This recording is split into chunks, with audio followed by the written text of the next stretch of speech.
그래서 롯데와 관련된 이야기들 좀 나눠봤고요. 그리고 코스닥 쪽에서는 최근 정치 테마주가 또 움직이는 모습들 확인을 해볼 수가 있습니다. 이 관련 이슈도 좀 짚어볼까요?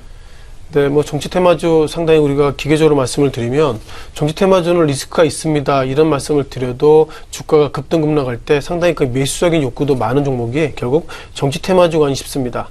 아시는 것처럼 과거도 아니죠. 우리가 반기문 테마주 이어서 문재인 테마주, 이제는 어제부터 손학규 전 대표의 어떤 종교 복귀로 인해서 또 다른 플레이어가 정치 테마주에 들어왔다, 이렇게 말씀드리겠습니다. 뭐 몇몇 종목들이 있는데요. 과연 이런 종목들의 기본적인 특징 같은 경우에서 눈에 띄는 것이 결국 대권 후보와 대학교 동문 이런 관점으로 상당히 좀 흐름들이 좋았습니다. 어저께 국영 G&M 이 종목이 어저께 약 7%의 상승을 좀 보였고요. 이 시각 현재는 어저께 상승분의 약 70% 정도, 6% 이 시각 좀 하락을 좀 보이고 있어서 정치 테마주의 어떤 리스크가 여전히 좀 있지만 결국 대권 후보가 대학교 같은 동문이기 때문에 테마주가 묶이고 있다는 것은 주가가 상승할 때는 급등할 수 있기 때문에요. 결국 그 대학교를 좀 좋은 데 나와야 되는 것 아닌가, 이런 어떤 흐름들도 정치 테마주와 맞물려 있는 것 같습니다.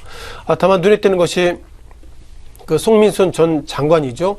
빙하는 움직인다. 제가 이 책을 보지 않았지만 이 책 내용 중에 문재인 후보 관련돼서 부정적인 코멘트가 있어서 다시 한번 문재인 테마주 어떤 이슈가 나오려다가 어떻게 보면 이번에 손학규 테마주로 다시 한번 넘어가서 리스크가 상당히 좀 줄어들었다, 이런 말씀을 좀 드려보겠습니다.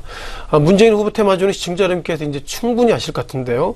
우리들 휴 브레인 같은 경우에는 지난 이틀간의 상승, 오늘은 약세의 모습들이 기록되고 있고요. 그리고 바른선 같은 경우에도 현재 지난 앞서 말씀드린 책의 어떤 후폭풍을 통해서 주가가 급락했다가 지난 9월 19일 이후에는 다시 한번 하락을 하고 있는데 예상보다 변동성이 커지는 것들을 지금 화면으로도 다시 한번 느낄 수 있는 것 같습니다.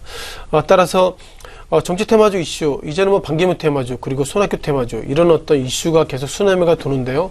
어떻게 보면 또 다른 이번에 대권 후보들이 또 나올 수 있기 때문에 정치 테마주를 그냥 시청자 여러분께서 눈으로 보시면 좋을 것 같고요. 만약에 매수하신다면 내가 정치적인 색깔로 저 후보가 대통령이 됐으면 좋겠다, 그런 관점이 있다면 그 후보에게 그냥 파킹 차원으로 이렇게 담아 놓으시는 그런 전략이 정치 테마주를 보시기에는 가장 마음이 좀 편하실 것이라고 생각을 좀 하고 있습니다.